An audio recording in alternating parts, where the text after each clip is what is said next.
Medinipur quiz কেন্দ্র social welfare সোসাইটির পক্ষ থেকে যে ডিজিটাল ক্লাসের আয়োজন করা হয়েছে, আজকে আমি তোমাদের দশম শ্রেণীর ছাত্রদের জন্য আজকে আমি আচরণ এবং অভিযোজন চ্যাপ্টারটা আমি পড়াচ্ছি। তা আমরা আগে এখানে দেখে নেব যে আচরণ কাকে বলে।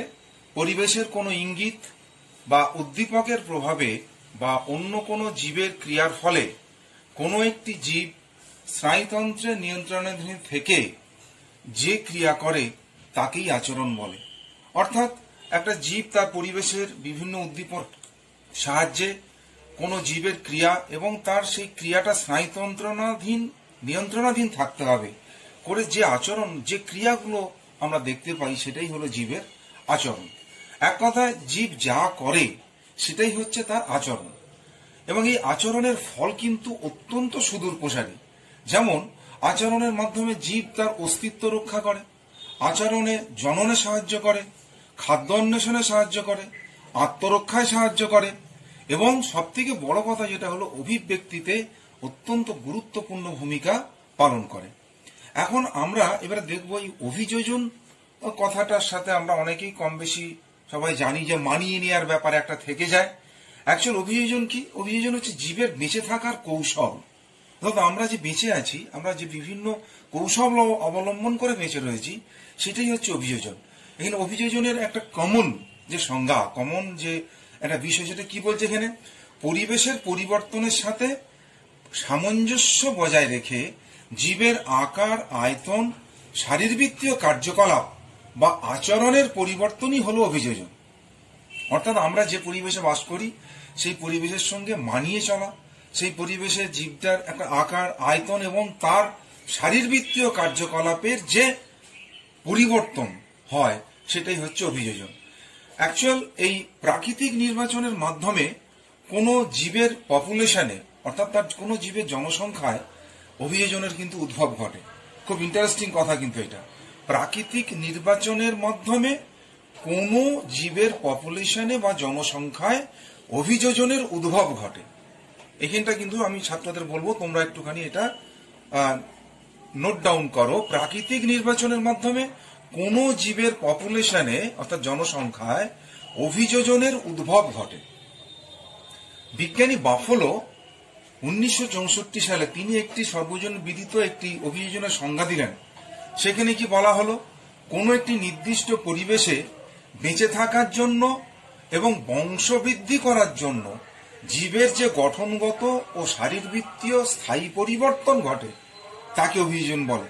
কি ইন্টারেস্টিং কথা দেখো, দুটো বিষয় এখানে খুব পরিষ্কার। একটা হচ্ছে বেঁচে থাকার জন্য কিরকম, এবং দ্বিতীয়টা হচ্ছে বংশবৃদ্ধি করার জন্য গঠনগত এবং শারীরবৃত্তীয় স্থায়ী পরিবর্তন।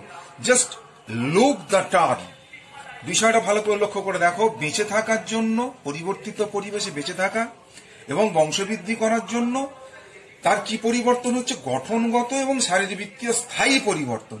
এই স্থায়ী পরিবর্তন কথাটা কিন্তু অত্যন্ত গুরুত্বপূর্ণ এই অভিযোজনের ক্ষেত্রে। তাহলে যেসব ঘটনাগুলি ঘটছে অর্থাৎ শারীরবৃত্তীয় স্থায়ী পরিবর্তন ঘটলে তাকে আমরা বলবো হচ্ছে অভিযোজন। আমরা এখানেতে এবারে দেখব অভিব্যক্তির সঙ্গে অভিযোজনের কি সম্পর্ক আছে। অভিব্যক্তির সঙ্গে অভিযোজনের কি সম্পর্ক? তোমরা অভিব্যক্তি চ্যাপ্টারটা আগে পড়ে নিয়েছো। এখানে অভিব্যক্তি সম্পর্কে আমি নতুন করে কিছু বলতে যাচ্ছি না। তো অভিযোজনের সঙ্গে কি সম্পর্ক আছে না, পরিবর্তিত পরিবেশে অভিযোজিত হওয়ার মাধ্যমে জীবদেহের বিবর্তন ঘটে। কি অদ্ভুত কথা দেখো, পরিবর্তিত পরিবেশে অভিযোজিত হওয়ার মাধ্যমে জীবদেহে বিবর্তন ঘটে। দ্বিতীয় নম্বরে কি বলছে? বিবর্তনের পথে কোনো বৈশিষ্ট্য একবারে অবলুপ্তি ঘটলে পুনরাবৃত্তি ঘটে না, তার পুনরাবৃত্তি ঘটে না। কি বলছে এখানে? বিবর্তনের পথে কোনো বৈশিষ্ট্য যদি একবার অবলুপ্ত হয় তাহলে তার কিন্তু ওই অভিযোজনের ক্ষেত্রে তার কিন্তু পুনরাবৃত্তি ঘটবে না। আর থার্ড পয়েন্টে কি বলছে? কোনো পরিবেশে কোনো প্রজাতি যদি একবার পরিপূর্ণভাবে অভিযোজিত হয় তাহলে কিন্তু পুনরায় তার মধ্যে পরিবর্তনের সম্ভাবনা হ্রাস পায়। এটা কি বললাম?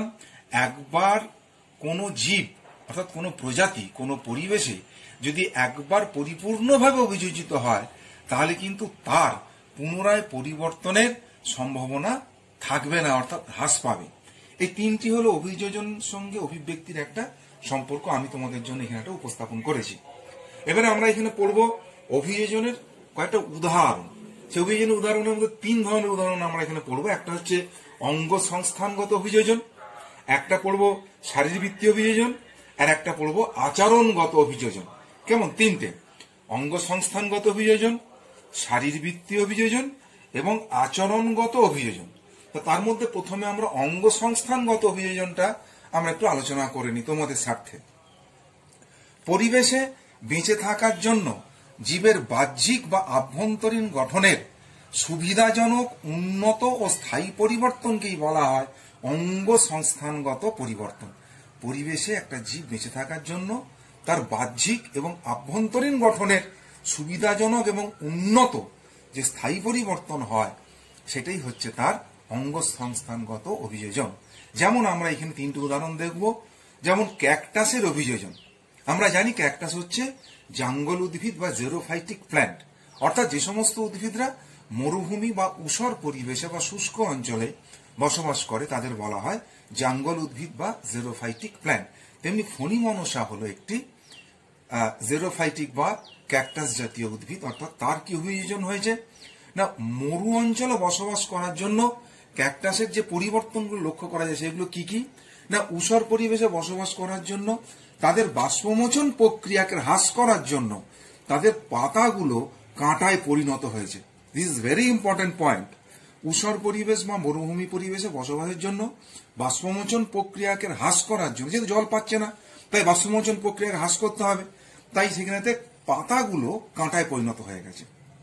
দ্বিতীয়ত কি না পাতাগুলো সংখ্যায় এমনি অনেক কম এবং ছোট ছোট হয় বাষ্পমোচন প্রক্রিয়াকে রোধ করার জন্য। তৃতীয় নম্বর কি এদের কাণ্ডটা স্থূল, রসালো, চ্যাপ্টা এবং সবুজ বর্ণের। কেন না জল সংরক্ষণ এবং সালোক সংশ্লেষ প্রক্রিয়া সম্পন্ন করার জন্য কাণ্ডটা এরকম পাতার মতন হয়ে গেছে গঠনটা, তাই এই ধরনের কাণ্ডকে এরকম পাতার মতন কাণ্ডকে বলা হয় পর্ণকাণ্ড বা phylloclade. This is very important for you. অর্থাৎ প্রশ্ন আসতেই পারে যে ফাইলোক্ল্যাড বা পর্ণকাণ্ড বলতে কি বোঝো, তখন তাহলে বলবে যে ফণিমনসার ক্ষেত্রে তাদের কাণ্ডটা স্থূল, রসালো, চ্যাপ্টা এবং সবুজ বর্ণ হয়, কারণ জল সংরক্ষণ এবং সালোক সংশ্লেষ প্রক্রিয়াটাকে সম্পন্ন করার জন্য তাই কাণ্ডের এরূপ পাতার ন্যায় গঠন বৈশিষ্ট্য হওয়ায় এই ধরনের কাণ্ডের ন্যায় পাতার ন্যায় কাণ্ডকে বলা হচ্ছে পর্ণকাণ্ড বা ফাইলোক্ল্যাড। আর একটা হচ্ছে বিশেষ বৈশিষ্ট্য এদের মূলতন্ত্রটা অত্যন্ত সুগঠিত এবং মাটির গভীরে প্রবেশ করে, যার ফলে কি হয় বিভিন্ন মরু ঝড় উঠলে বা বালি ঝড় উঠলে এরা কিন্তু সহজে মূল সহ উপড়ে পড়ে যায় না। আর একটা বিশেষ বৈশিষ্ট্য হচ্ছে এদের যে শাখা পোশাখা মূলগুলো আছে সেই শাখা পোশাখা মূলগুলো কিন্তু একদম ঠিক বালিয়াড়ির একদম নিচ দিয়েই যায়। কারণ কি না মরুভূমিতে বৃষ্টিপাত হলে সেই বৃষ্টিপাতের জলটা শোষণ করার জন্য তারা এই শাখা মূলগুলো ব্যবহার করে এবং সেখান থেকে তারা জল শোষণ করে। এখানে দেখো একটা ক্যাকটাসের একটা ছবি, ফণিমনসার ছবিটা এখানে আমি এঁকে তোমাদের সামনে তুলে ধরেছি। এটা হচ্ছে দেখো তাদের এই পর্ণকাণ্ড, অর্থাৎ দেখো কোন পাতার মতন কাণ্ডটা সবুজ বর্ণের, আর এই সব ছোট ছোট ছোট ছোট এগুলো সব পাতাগুলো সব কাঁটায় পরিণত হয়ে গেছে।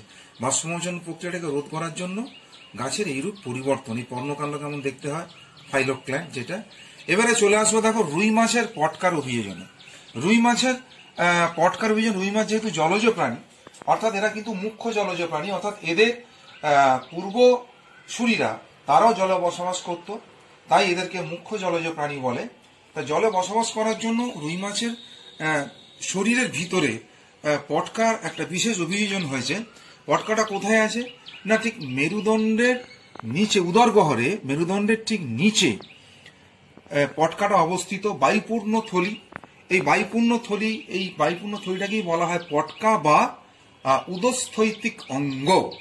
উদস্থৈতিক অঙ্গ যা মাছকে ভেসে থাকতে সাহায্য করে। এখানে দেখো ছবিটা দেখো, এখানে দেখিয়েছি দুটো প্রকোষ্ঠ আছে, একটা সামনেরটা হচ্ছে অগ্র প্রকোষ্ঠ আর পিছনেরটা হচ্ছে পশ্চাৎ প্রকোষ্ঠ। এই অগ্র প্রকোষ্ঠে এইখানে একটা বিশেষ গ্রন্থি আছে, যে গ্রন্থিটাকে বলা হয় রেড গ্রন্থি।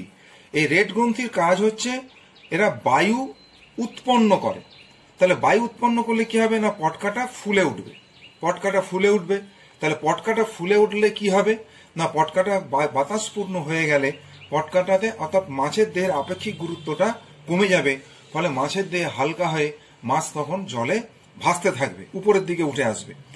যখন মাছ মনে করবে যে আমার জলে ডোবার প্রয়োজন হয়েছে, তখন কিন্তু এই রেড গ্রন্থি থেকে উৎপাদিত গ্যাস উৎপাদনটা বন্ধ হবে। এবং এইখানে দেখো এই অগ্রপ্রকোষ্ঠ এবং পশ্চাৎ প্রকোষ্ঠের মধ্যখানে একটা ভাল্ব রয়েছে, ভাল্বটা খুলে যায়, খুলে গিয়ে এইখানেতে পশ্চাৎ প্রকোষ্ঠে অসংখ্য রক্তজালক রয়েছে।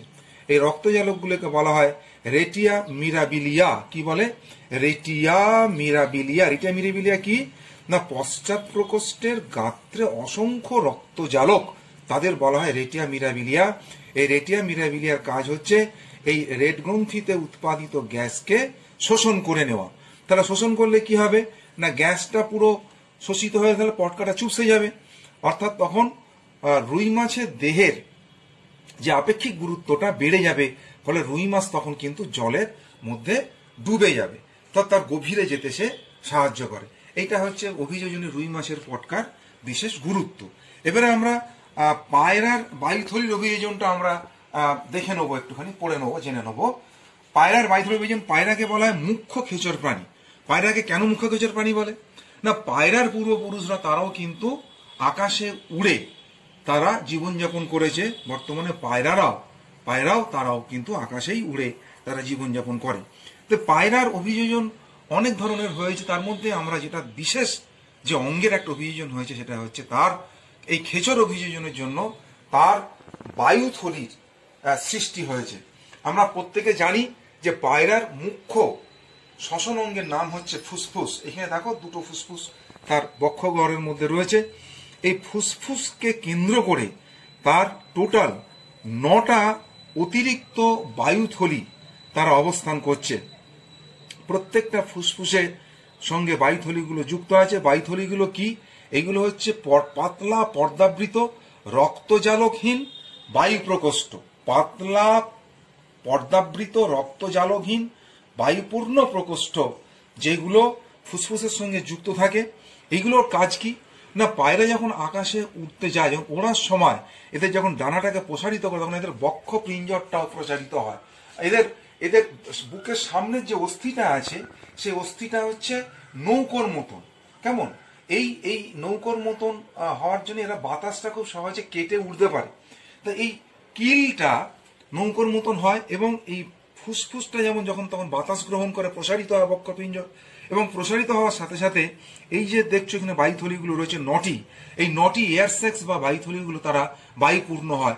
যখন পায়রা আকাশে উঠতে থাকে তখন কি হয় এদের প্রচুর পরিমাণে শক্তির দরকার হয়। তখন এই শক্তিটাকে কোথা থেকে পায় এরা? তখন অক্সিজেন দরকার লাগে। তখন সেই অক্সিজেনটা এই বায়ুথলির অক্সিজেনগুলো তাদেরকে অক্সিজেন সাপ্লাই করে, ফলে পায়রা বহুক্ষণ আকাশে উঠতে পারে বা ভেসে থাকতে পারে। এটা হচ্ছে পায়রার বায়ুথলির অভিযোজন। এবারে আমরা চলে আসবো শারীরবৃত্তীয় অভিযোজনে। শারীরবৃত্তীয় অভিযোজন কাকে বলে না পরিবেশে বেঁচে থাকার জন্য শারীরবৃত্তীয়ভাবে উন্নত এবং স্থায়ী পরিবর্তনকেই বলা হয় শারীরবৃত্তীয় অভিযোজন। কি বলছি আমি এখানে? পরিবেশে বেঁচে থাকার জন্য কোনো জীবের শারীরবৃত্তীয়ভাবে উন্নত এবং স্থায়ী পরিবর্তনকেই বলা হয় শারীরবৃত্তীয় অভিযোজন। এখানে আমরা মূলত আলোচনা করব হচ্ছে সুন্দরী গাছের লবণ সহনের অভিযোজন। আমরা জানি প্রত্যেকে যে সুন্দরী গাছ হচ্ছে একটি লবণাম্ব উদ্ভিদ বা হ্যালোফাইটিক প্ল্যান্ট। লবণাম্ব উদ্ভিদ কাকে বলে না যে সমস্ত উদ্ভিদরা যারা লবণাক্ত মৃত্তিকায় জন্মগ্রহণ করে, বিশেষ করে খাড়ি অঞ্চল, সমুদ্র উপকূলবর্তী অঞ্চল, এই সমস্ত অঞ্চলে যে সমস্ত উদ্ভিদ জন্মগ্রহণ করে তাদেরকে বলা হয় লবণাম্ব উদ্ভিদ বা হ্যালোফাইটিক প্ল্যান্ট। তা এই সুন্দরী গাছ যে মাটিটাতে জন্মায়, যে লবণাক্ত মৃত্তিকা জন্মায়, সেই মাটিটাকে বলা হয় শারীরবৃত্তীয়ভাবে শুষ্ক মৃত্তিকা। এই শারীরবৃত্তীয় শুষ্ক মৃত্তিকা কাকে বলে না লবণাম্ব মৃত্তিকাগুলো, অর্থাৎ লবণাক্ত পরিবেশে মাটিগুলো প্রচুর পরিমাণে ক্লোরাইড সল্টে পরিপূর্ণ থাকে। ম্যাগনেসিয়াম ক্লোরাইড, সোডিয়াম ক্লোরাইড, সাচানসা, যেরকম বিভিন্ন খনিজ লবণ পরিপূর্ণ থাকে। এবং যার জন্য কি হয় মাটিতে জল থাকলেও উদ্ভিদ মূলের মাধ্যমে সহজভাবে সেই জলটাকে শোষণ করতে পারে না। তাই এই ধরনের, এবং সেই মাটিতে কাদার ভাগ বেশি হওয়ার জন্য বায়ু চলাচলও করতে পারে না। এইরকম মাটিকে বলা হয় শারীরবৃত্তীয়ভাবে শুষ্ক মৃত্তিকা, যেটা লবণাম্ব মৃত্তিকার একটা বিশেষ বৈশিষ্ট্য।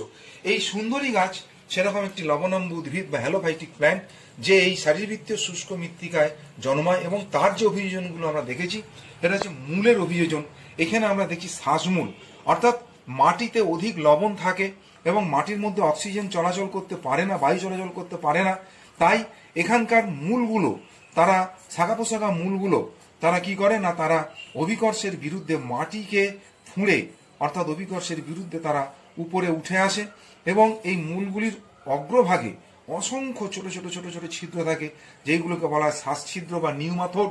এই শ্বাসছিদ্র বা নিউমাথোডের মাধ্যমে তারা অক্সিজেন সহ জলীয় বাষ্প সংগ্রহ করে এবং তারা বেঁচে থাকে। এইটা একটা অদ্ভুত ধরনের একটা তার অভিযোজন হয়েছে।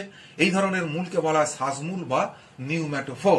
তাহলে নিউম্যাটোফোর কি? তাহলে অর্থাৎ অভিকর্ষের বিরুদ্ধে শাখা মূলগুলো সব মাটি ফুঁড়ে উপর দিকে উঠে আসে অতিরিক্ত লবণ থাকার জন্য মাটিতে, এবং এই নিউম্যাটোডের সাহায্যে তারা কি করে না অক্সিজেন পূর্ণ বাতাস বা জলীয় বাষ্প গ্রহণ করে, যা তাদের বেঁচে থাকতে সাহায্য করে। আর একটা হচ্ছে অতিরিক্ত লবণ মোচন।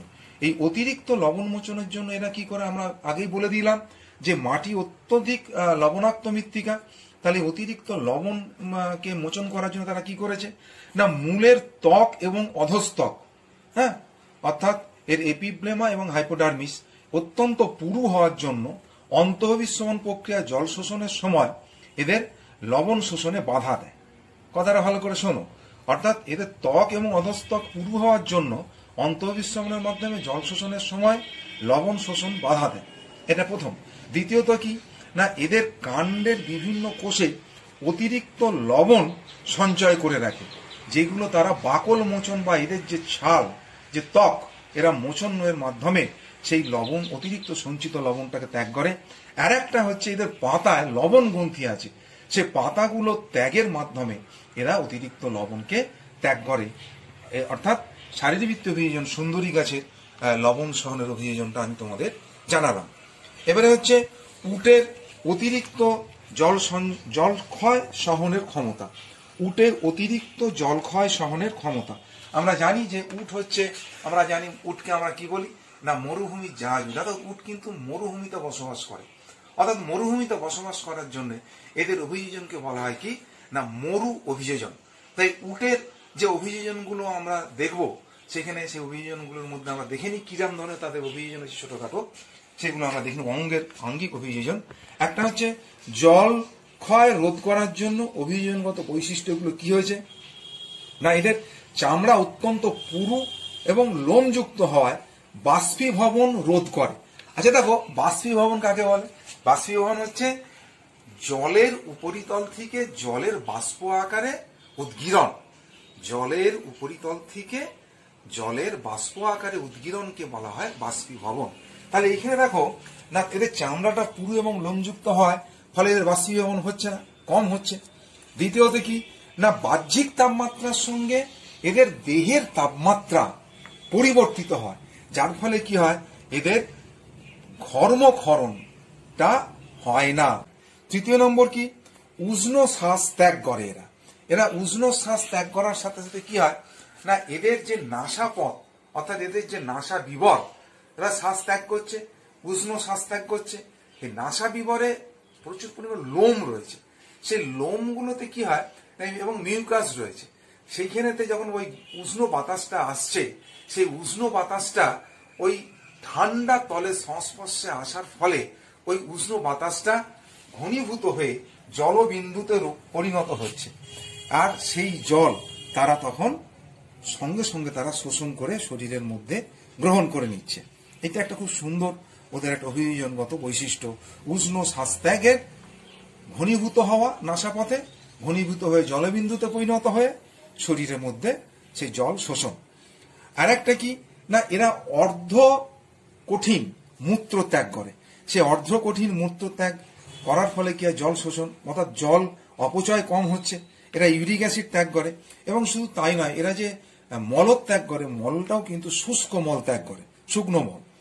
আর একটা হচ্ছে এদের কুঁজের মধ্যে ফ্যাট সঞ্চয় থাকে, সেই ফ্যাটটা সঞ্চিত ফ্যাটটা যখন জারণ ঘটে, জারণের সময় জল উৎপন্ন হয়, সেই জলটা কিন্তু শরীরে এদের অনেক সময়তে যে তাদের অভাব, সে অভাবটা কিন্তু পূরণ করে।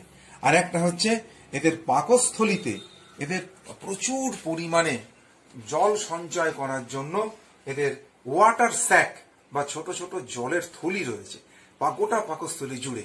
ফলে যখন এরা জল পান করে, এরা আমরা দেখেছি এরা প্রায় ৩৯ লিটার পর্যন্ত জল এককালীন পান করে নিতে পারে। সেই জলটাকে এরা সঞ্চয় করে রাখে পাকস্থলীর মধ্যে। সেই পাকস্থলীর গাত্রে প্রচুর পরিমাণে ওয়াটার স্যাক বা জলগ্রন্থি রয়েছে, যার মধ্যে এরা জলটাকে সঞ্চয় করে এবং আগামী দিনের জন্য জল অপচয়টাকে এরা রোধ করে। আর একটা হচ্ছে উটের আর একটা অভিযোজন হয়, উটের লোহিত কণিকার অভিযোজন। উটের লোহিত কণিকার অভিযোজন কিরকম হয় না, উটের লোহিত কণিকার অভিযোজন হচ্ছে এদের লোহিত রক্ত কণিকাগুলো বা অর্থাৎ আরবিসি গুলো অত্যন্ত ক্ষুদ্র এবং ডিম্বাকার গঠনযুক্ত। ক্ষুদ্র এবং ডিম্বাকার গঠন হওয়ার জন্য এই লোহিত রক্ত কণিকাগুলো অক্সিজেন পরিবহনে বিশেষভাবে অংশগ্রহণ করে, অর্থাৎ বেশি পরিমাণে অক্সিজেন পরিবহন করতে পারে। আর বেশি পরিমাণে অক্সিজেন পরিবহন করতে পারে বলে ঘন রক্তস্রোতের মধ্য দিয়ে এরা খুব সহজেই প্রবাহিত হতে পারে। অর্থাৎ যখন রক্ত খুব ঘন হয়ে যায় জলের অভাবে, তখন কিন্তু সে ঘন রক্তের মধ্য দিয়ে এই লোহিত রক্তকণিকাগুলো প্রবাহিত হতে পারে। আর একটা বিষয় হচ্ছে উট যখন জল পান করে, একটু আগেই বলছিলাম যে প্রায় ৩৯ লিটার জল পান করে। ফলে এই এত জল পান করার ফলে উটের লোহিত রক্ত কণিকাগুলো প্রায় ২৪০% প্রসারিত হতে পারে। আমরা জানি যে অন্যান্য স্তন্যপায়ী প্রাণীদের ক্ষেত্রে লোহিত রক্ত কণিকা প্রায় ১৫০% তারা প্রসারিত হতে পারে, কিন্তু উট ২৪০% লোহিত রক্ত কণিকা প্রসারিত হলেও লোহিত রক্ত কণিকাগুলো কিন্তু বিদীর্ণ হয় না। এইটা একটা বিশেষ অভিযোজন উটের লোহিত রক্ত কণিকার ক্ষেত্রে। আমরা এখানে উটের জল ক্ষয় সহনের ক্ষমতা আমরা এখানে শেষ করলাম। এবারে আমরা শেষ পথে চলে এসেছি, আচরণগত অভিযোজন। আচরণগত অভিযোজন কাকে বলে? পরিবর্তিত পরিবেশে কোনো জীব জিনগত বা শিখন নির্ভর দ্বারা বেঁচে থাকা এবং জননের সম্ভাবনা বৃদ্ধি করে মানিয়ে চলে, তাকে আচরণগত অভিযোজন বলে। কি বললাম? পরিবর্তিত পরিবেশে কোনো জীব জিনগত বা শিখন নির্ভর দ্বারা বেঁচে থাকা এবং জননের সম্ভাবনা বৃদ্ধি করে মানিয়ে চলে, তাকে বলা হয় আচরণগত অভিযোজন। আমরা এখানে জানবো শিম্পাঞ্জির আচরণগত অভিযোজন। শিম্পাঞ্জির আচরণগত অভিযোজন কয়েকটা আমরা এখানে তুলে ধরছি। একটা হচ্ছে ফিশিং টুল তৈরি করা। ফিশিং টুলটা কিরকম না, শিম্পাঞ্জিরা যেহেতু জঙ্গলে বসবাস করে, জঙ্গলের বিভিন্ন উদ্ভিদের লম্বা লম্বা ডালকে ওরা ভেঙে তার পাতাগুলোকে ছিঁড়ে দেয়, দিয়ে অর্থাৎ লম্বা সরু লাঠির মতন দণ্ড তৈরি করে একটা। সেই সরু প্রান্তটা কোনো একটা উই ঢিপির ভিতরে প্রবেশ করিয়ে দেয়। সেই উই ঢিপির মধ্যে প্রবেশ করিয়ে দিলে কি হয় না, সেই উই ঢিপির থেকে উই পোকাগুলো ওই লম্বা দণ্ডটা বেয়ে তারা বাইরে বেরিয়ে আসে। আর ওই শিম্পাঞ্জিগুলো তখন দণ্ডটার কাছে অপেক্ষা করে, উই পোকাগুলো বেরুলে তারা সেখান থেকে সেই উই পোকাগুলোকে তারা সংগ্রহ করে ভক্ষণ করে। এইটা একটা ওদের অদ্ভুত আচরণগত পরিবর্তন। দ্বিতীয়ত হচ্ছে এরা শক্ত পাথর বা কোনো গাছের কোনো শক্ত কাঠকে এরা হাতুড়ি এবং নেহাই হিসাবে কাজ করে। নেহাইটা কি? অর্থাৎ কোনো শক্ত পাটাতন, কাঠের পাটাতন হতে পারে অথবা কোনো পাথরের পাটাতন হতে পারে। কোনো শক্ত বীজকে ভাঙার জন্য এরা সেই পাটাতনের উপরে বীজটাকে রাখে, তারপরে একটা শক্ত কাঠ বা একটা পাথর দিয়ে সেটাকে ভেঙে সেই উপরের শক্ত খোলাটাকে ভেঙে ভিতরের বীজ অংশটাকে তারা ভক্ষণ করে। এই হাতুড়ি এবং নেহাইয়ের ব্যবহার তাদের একটা আচরণগত অভিযোজন বলে আমরা এটা মনে করি। আর তৃতীয় নম্বর হচ্ছে এদের একটা বিশেষ গুরুত্বপূর্ণ বিষয় হচ্ছে এরা যখন কোনো পরজীবী দ্বারা আক্রান্ত হয়, পরজীবী দ্বারা আক্রান্ত হওয়ার ফলে এরা কিন্তু সেই পরজীবীর হাত থেকে নিজেদেরকে বাঁচানোর জন্য এরা এই জঙ্গল পরিবেশের বিভিন্ন ভেষজ উদ্ভিদকে এরা গ্রহণ করে। প্রায় 19টি ভেষজ উদ্ভিদ এরা ব্যবহার করে। তাদের মধ্যে সবথেকে বিশেষভাবে উল্লেখযোগ্য হচ্ছে অ্যাসপিলিয়া রুডিক বলে একটা উদ্ভিদকে এরা ব্যবহার করে। অ্যাসপিলিয়া রুডিস একটা বিখ্যাত গাছ, এরা সেটা ব্যবহার করে। এবারে আমরা চলে যাব সর্বশেষ বিষয়, সেটা হচ্ছে যে মৌমাছির আচরণগত পরিবর্তন। এখন আমরা এখানে মৌমাছির আচরণগত পরিবর্তন, আমরা জানি যে মৌচাকে অর্থাৎ মৌমাছির যে বাসা, সেই মৌমাছি হচ্ছে একটি সামাজিক প্রাণী। তাদের যে বিভিন্ন ভেদাভেদ রয়েছে, অর্থাৎ রানী, পুরুষ এবং স্ত্রী মৌমাছি রয়েছে, সেই তারা সবাই মিলে একসাথে সেই বাসায় বসবাস করে। তা আমরা জানি প্রত্যেকে যে শ্রমিক মৌমাছিরা তারা সব থেকে বেশি শ্রম করে এবং তারাই অ্যাকচুয়াল মুখ্য ভূমিকা পালন করে মৌচাক গঠন, মৌচাকের বাচ্চাদের লালন পালন, দেখাশোনা, খাদ্য সংগ্রহ সবকিছু তারাই করে। তো এই মৌচাকের মধ্যে দু ধরনের শ্রমিক মৌমাছি পাওয়া যায়। একটা হচ্ছে স্কাউট মৌমাছি, অর্থাৎ যারা কিনা খাদ্য সন্ধান করে, যারা খাদ্য সন্ধান করে যারা মৌচাকের কাছে এসে অর্থাৎ তাদের বাসায় এসে তারা একটা বিশেষ পদ্ধতিতে তারা একটা নৃত্য শুরু করে। এই নৃত্যটাকে বলা হয় মৌ নৃত্য বা বি ড্যান্স। এই মৌ নৃত্য এই চাকের মধ্যে থাকা অন্যান্য শ্রমিক মৌমাছি, যাদেরকে বলা হয় ফোরেজার মৌমাছিগুলো, তারা অর্থাৎ শ্রমিক মৌমাছিগুলো, তারা এই স্কাউট মৌমাছিগুলো তাদের নৃত্যশৈলী অনুসরণ করে কি খাদ্যের অভিমুখ তারা বুঝতে পারে, খাদ্যের উৎস বুঝতে পারে এবং দূরত্ব বুঝতে পারে এবং ঘ্রাণ তারা অনুভব করতে পারে। অর্থাৎ এই ফোরেজার মৌমাছিগুলো এই নৃত্য শৈলীটাকে নকল করে বা অনুসরণ করে তারা ওই স্কাউটদের পিছন পিছন গিয়ে সেই খাদ্য উৎস জায়গাতে তারা হাজির হয়। এখানে মৌমাছি দু ধরনের নৃত্য তারা সম্পন্ন করে। একটা হচ্ছে যদি খাদ্যবস্তু 50 থেকে 75 মিটার এই দূরত্বের মধ্যে থাকে, তাহলে স্কাউটরা গোলাকারে বা চক্রাকারে তারা নৃত্য সম্পাদন করে। এই নৃত্যটাকে বলা হয় চক্রাকার নৃত্য। অর্থাৎ এর দ্বারা বোঝা যাবে যে খাদ্যবস্তুটা 50 থেকে 75 মিটার দূরত্বের মধ্যে রয়েছে। আর দ্বিতীয়ত হচ্ছে যদি 75 থেকে 100 বা তার বেশি দূরত্বে খাদ্যবস্তু থাকে, তখন ওই স্কাউট শ্রমিক মৌমাছিগুলো তখন তারা ইংরাজি 8-এর মতন নৃত্য সম্পন্ন করে, অর্থাৎ ইনসাইড টু আউটসাইড ইংরেজি 8-এর ন্যায় নৃত্য সম্পন্ন করে এবং এই সময় এদের উদরটা কম্পিত হয়। এই ধরনের নৃত্যকে বলা হয় ওয়াগল নৃত্য। এখানে ছবিটা দেখো, এখানে এই মৌ নৃত্য দু প্রকারের। একটা হচ্ছে চক্রাকার নৃত্য, অর্থাৎ দেখো ওরা কিভাবে এই চক্রাকার নৃত্য শুরু করেছে, অর্থাৎ চক্রাকার নৃত্য করছে বারে বারে। আর এইটি হচ্ছে এদের ওয়াগল নৃত্য, অর্থাৎ ইংরাজি 8-এর ন্যায় ঘুরে ঘুরে নৃত্য সম্পন্ন করে এবং এইখানেতে এদের উদরটা নাচে। এই উদরটা নাচায় বলে তাই এদের বলা হয় ওয়াগল নৃত্য। এবারে তাহলে আজকে আমরা এখানেতে এই অভিযোজন চ্যাপ্টারটি 10ম শ্রেণীর ছাত্রছাত্রীদের জন্য আজকে আমি পড়ালাম। তোমাদের আশা করি ভালো লাগবে এবং তোমাদের যদি কোনো প্রশ্ন থাকে তোমরা আমার ফোন নম্বরে ফোন করো, আমি নিশ্চয়ই তোমাদের প্রশ্নগুলোর উত্তর দেওয়ার চেষ্টা করব। আর তোমরা সবাই ঘরে থাকবে, তোমাদের জন্যই আমাদের এই প্রয়াস। ঘরে থেকে পড়াশোনা করো এবং তোমরা খুব সুস্থ থাকো। করোনার বিরুদ্ধে লড়াই করতে হবে আমাদের সকলকে, তাহলে আমরা সবাই সুস্থ সবল থাকবো।